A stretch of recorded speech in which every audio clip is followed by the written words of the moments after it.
guys, welcome back to my YouTube channel. Today we're going to talk about how the obsession with youth and beauty is extremely harmful. So let's get into that. This is one of my favorite topics to explore.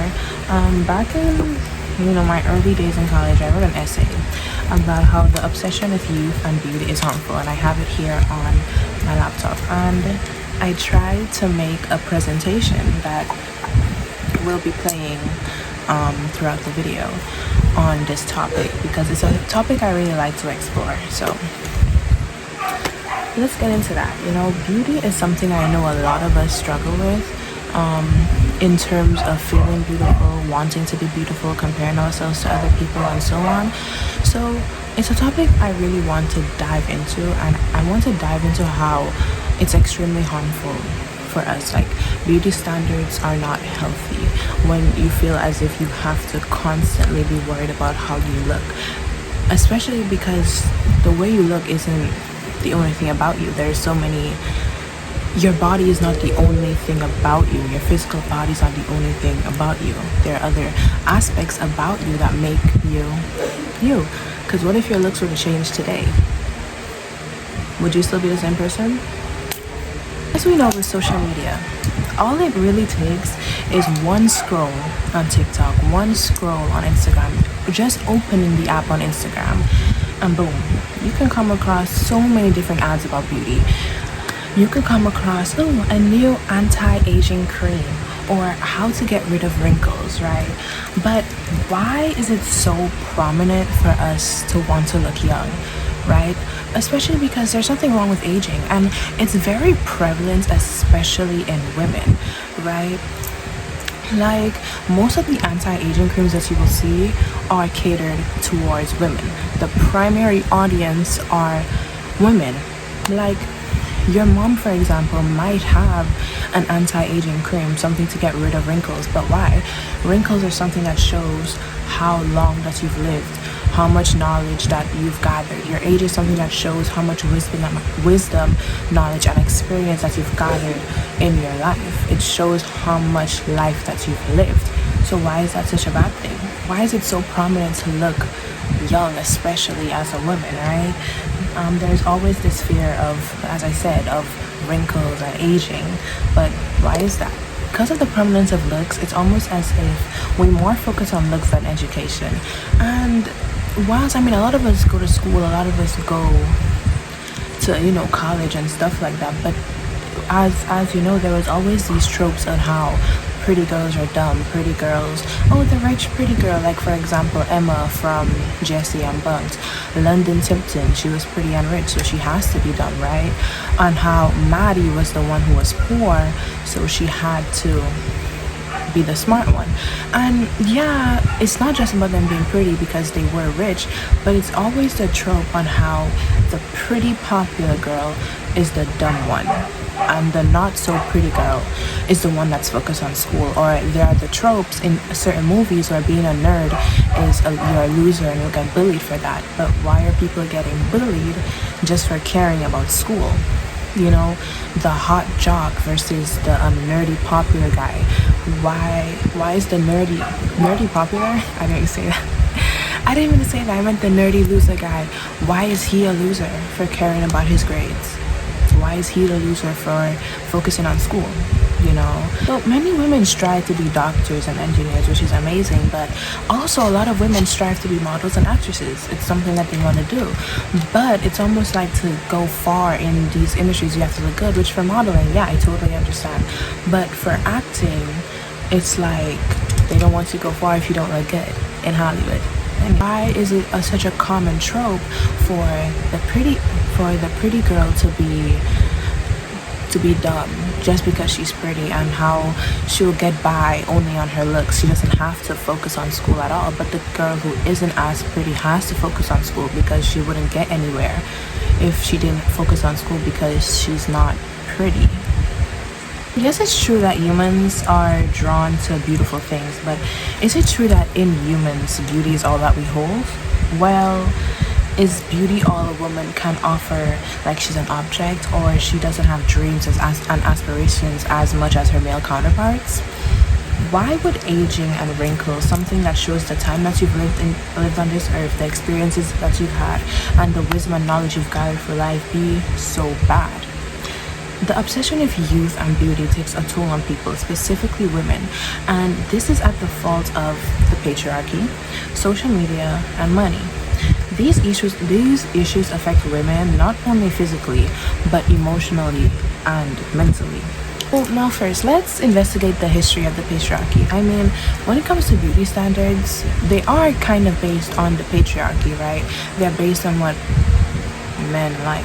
So it's like you can't have the beauty standard without including the patriarchy, right? Patriarchy that women live in today is the sole reason for the immense pressure put on them to look a certain way. The patriarchy works hand in hand with the beauty industry, such as makeup, diet pills, plastic surgery, etc., to profit off the insecurities and obsession women's mind have been constructed to believe about beauty. They use the beauty myth, something I found from Naomi Wolf. So they use the beauty myth to gain profit from the obsession from beauty and being perfect. The beauty myth, according to Naomi Wolf, is the belief that women must possess an exclusive quality called beauty to appear more successful and attractive to men and society as well overall. Women are constantly being exposed to unrealistic body and beauty standards, especially the rise of platforms such as social media, beauty pageants, and modeling. Now, according to DoSomething.org, approximately 91% of women are unhappy with their bodies and fall into diet culture to achieve the ideal shape. 58% of college girls feel pressured to be a certain weight, and only 5% of women naturally possess the ideal body shape in Western society. Studies have shown that the more reality TV a young girl watches, she's more likely to focus on her appearance as she gets older. Because media, that's like one thing that we all look at. Media is something that we look at every day. TikTok, Instagram, but it's not just the media. I mean, TikTok wasn't there when we were kids, right? But certain shows, like even like Disney Channel, Nickelodeon. So in many shows, we always see something about looks, about the pretty girl, about, oh, she should be happy that she has her looks because she doesn't have brains. Or the mean girls. The mean girls are, the popular girls, the girls that get what they want. They don't have to worry about school. We're not focused on school. And then we have the nerds, the losers, the ones who are focused on school. But the pretty girl is the one who gets all the guys, who gets all the boys, and the unattractive girl doesn't. But what does that do to young kids when they look at that pretty girl and they realize they don't look like them? That pretty girl doesn't look like them. It is easier to blame the patriarchy or somebody else for the harmful obsession with appearances. When someone is brainwashed, it is harder for them to reconstruct their mind to do something they never thought was a problem, right? Especially when the problem doesn't directly affect them. To reconstruct your mind, you first have to be aware of the brainwashing. But women have gone through this brainwashing for centuries that it almost feels natural. 1 out of 5 teenage girls have reported to start obsessing over their beauty and their body and weight as young as the age of 11 to 13. And 35 to 57% of teenage girls admit to dieting or purging. The patriarchy has controlled women for so long, it almost makes them feel like they have no control over their own body or anything in life. However, the patriarchy is not only to blame. Racism, colorism, and texturism is also part of this equation. So already there's constant pressure put on women to look perfect all the time, not even for themselves, but mainly for men. You always hear this stuff like, why do more women not stop wearing makeup? Men like it natural, men like it natural. But who says they're wearing makeup for you? Why can't they be wearing makeup for themselves? Oh, look at what she's wearing. Look at what she's wearing. She must want attention. Maybe she just likes the outfit.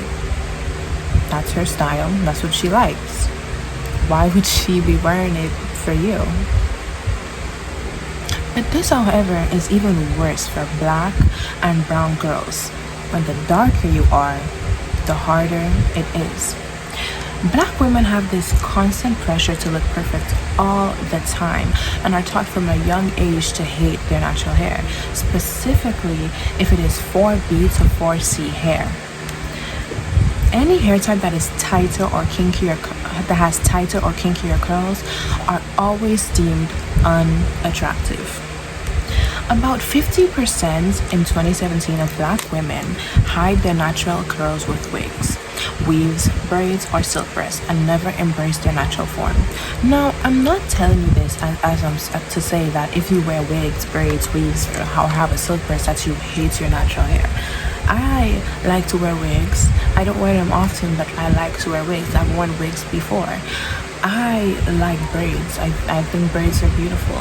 I have locks, so I can't get a silk braid anymore, but I like to see silk braids. They're amazing. But it's always something I noticed, that wigs have become so prevalent in our society.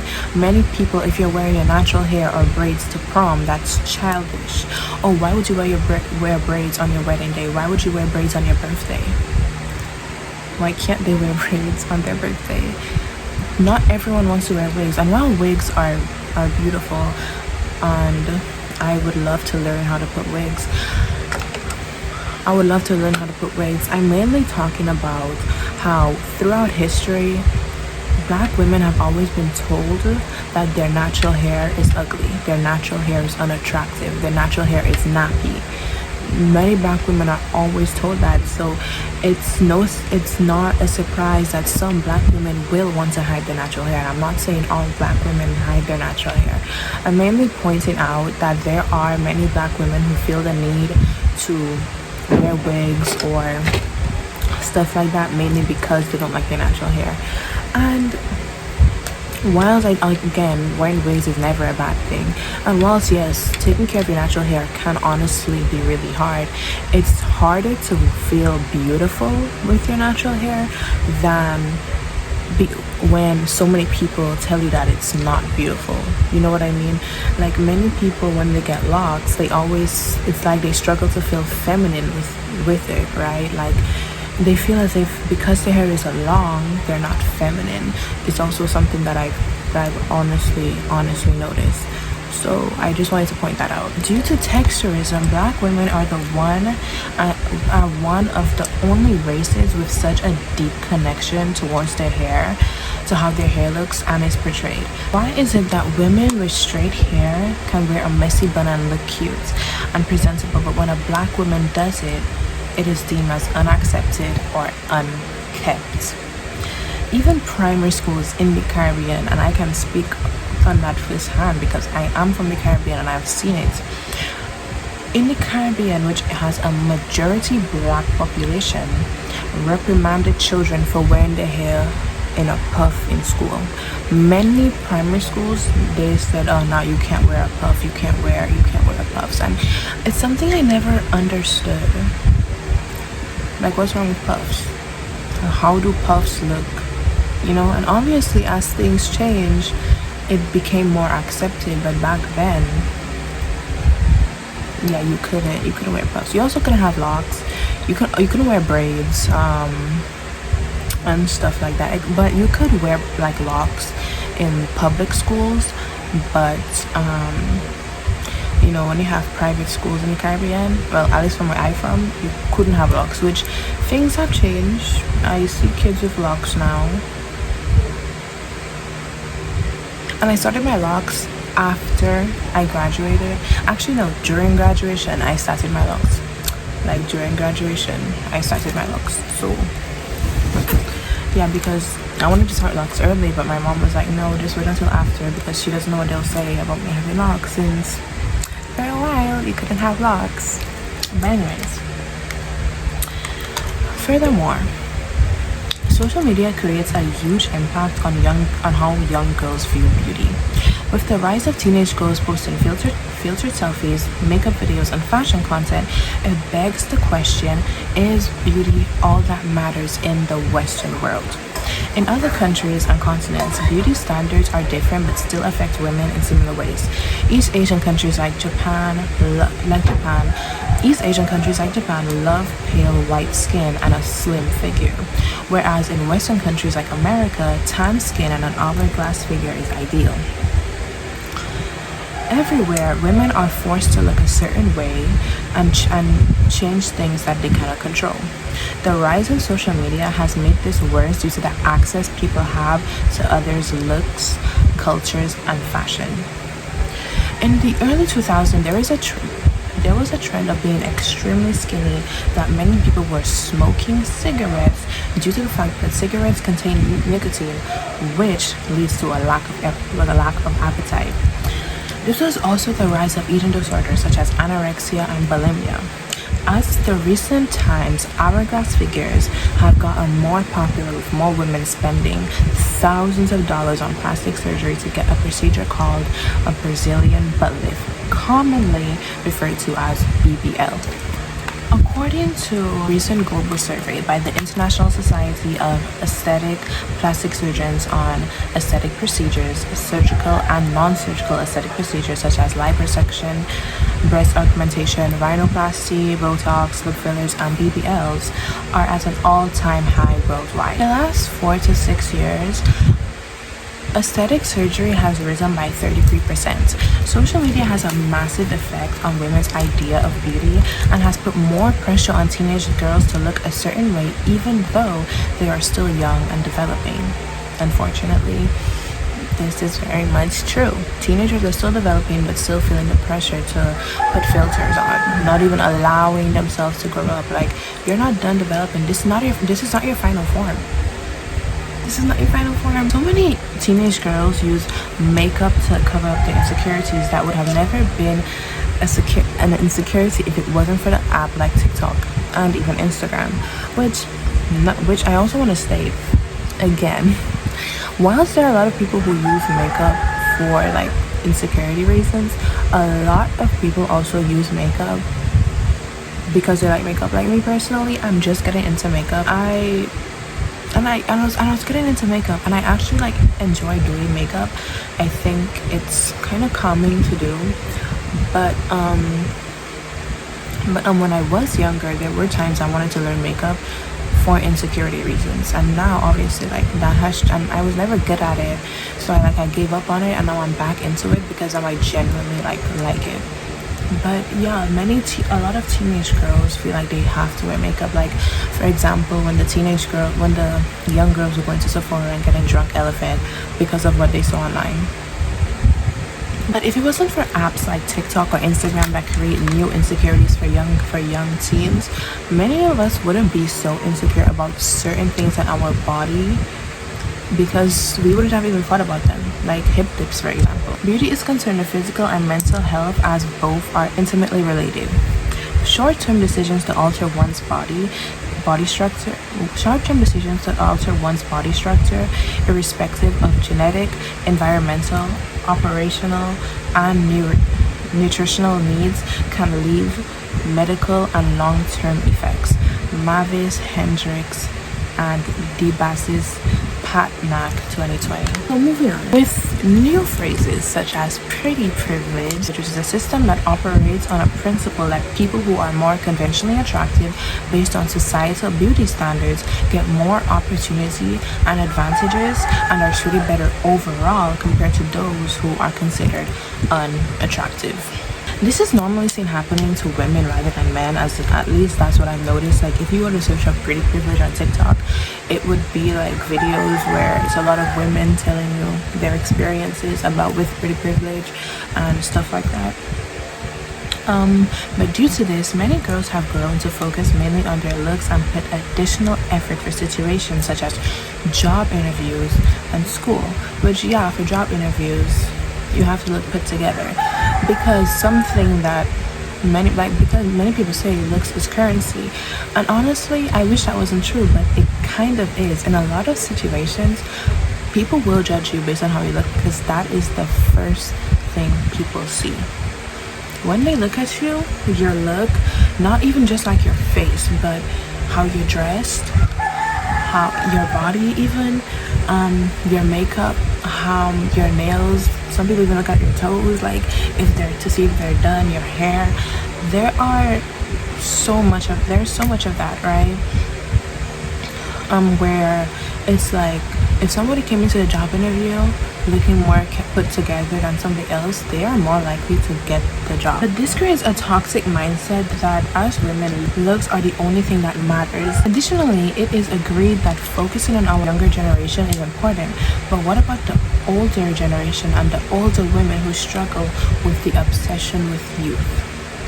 In recent days, there have been many men in marriages leaving their pregnant wives and mothers for younger women who are 10 times younger than or his wife because they do not than them or his wife because they do not deem their wives as attractive anymore. Younger than his wife. Who is 10 times younger than his wife because they do not deem their wives as attractive anymore.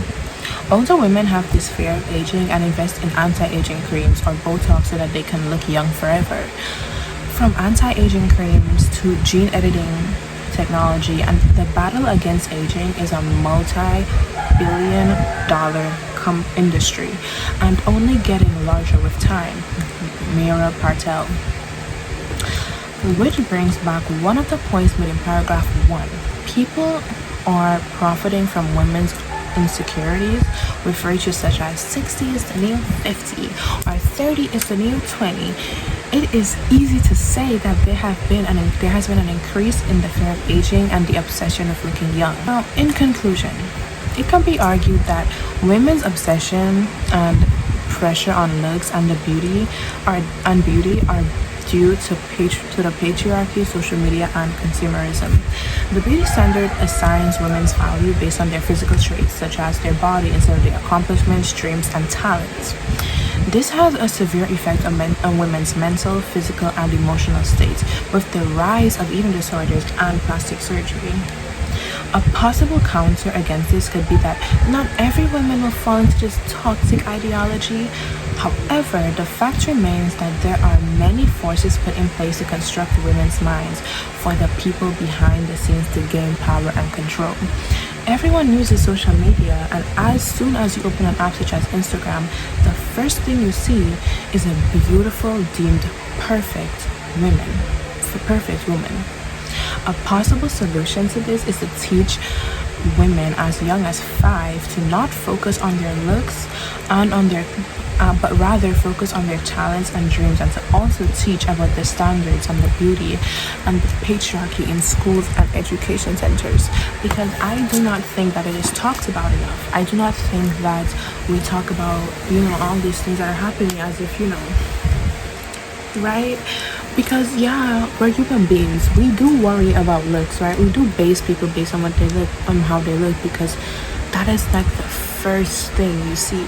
Somebody's style tells you a lot about them, but at the end of the day, you don't know what anybody's going through for you to judge them based on their looks, right?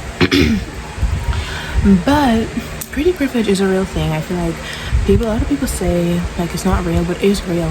But a lot of people also say there are downsides, but most of the downsides do have to do with misogyny. Most of the downsides I hear are like, oh, men catcalling you. Most women have been catcalled in their lives. And it's not, but the thing is, it's not about pretty privilege. It's about that you just being a woman, like men are going to do that. Like that's the disadvantage of being a woman in this society, right? And it's almost as if if men didn't exist, I don't think the thing about revealing clothing would matter. I don't think the thing about wearing makeup for male attention would matter. And I don't think we would be paying $10,000. Anyways. But yeah, basically all I'm trying to say is that it is very harmful for us to be so focused on beauty. It's actually very destructive, because if we continue focusing on beauty, what about like everything else? Our education, our hobbies, our talents, the thing that we like, the things that we dislike. Focusing on looks isn't important. Looks are like 10% of you as a person. 10%, probably, no, honestly less. Like sure, when it comes to attraction, you can say it's like higher, right? But it's like I always see things of when, like, we always say beauty is subjective, right? But it's like you would see somebody dating somebody that is deemed unattractive, and all the comments are bashing them, and a lot of the comments are backhanded too. So it's like, oh, bro dated his fifth ad, oh, she dated her 10th ad, and I'm just like, why are you bullying these people? They don't know you, you don't know them. So why are you don't like why is it hard to believe that they are attracted to somebody? Just because you don't find them attractive doesn't mean that they, you know. And I also hate every time somebody is complimenting somebody on like a video, like they're complimenting a girl, but you don't think that she's conventionally attractive or something. They wanna go, let me say they instead, they wanna go and say, oh, you're lying, I'm tired of you guys lying. How can they be lying? How are you gonna tell them that they're lying because they find somebody attractive? Anyways, guys, all I'm gonna say is you are way more than your looks. You are way more than your looks. You are the things that you do, the hobbies that you like, the TV shows that you like, the things that you get excited about. You are more than just a physical being. You're more than just this face. You're more than just this body. You are so much more than that. And I hope you remember that, because constantly focusing on beauty in your life is genuinely going to be the most exhausting thing. Like, having to feel like you have to look perfect 24/7 is going to be the most exhausting thing. So yeah, I hope you guys enjoyed this little video. This is my first time trying to do a video essay, and since I love this topic, you know, I think I want to do something similar with this topic, like how why the beauty standard will never be inclusive, because I also kind of wrote an essay on that before, because it would never make sense for beauty standards to be inclusive. They always have to be exclusive. So I want to talk about how maybe we should just get rid of the beauty standard altogether. So yeah, I hope you guys enjoyed. Don't forget to like and subscribe. Being beautiful is exhausting. And I know when you hear that, you're probably thinking I'm talking about the downsides of pretty privilege, like you've all seen. I'm not talking about pretty privilege. I'm not talking about how being beautiful is so hard. I'm talking about having to conform to these beauty standards is exhausting. Feeling like you have to look beautiful 24/7 is exhausting. It's almost like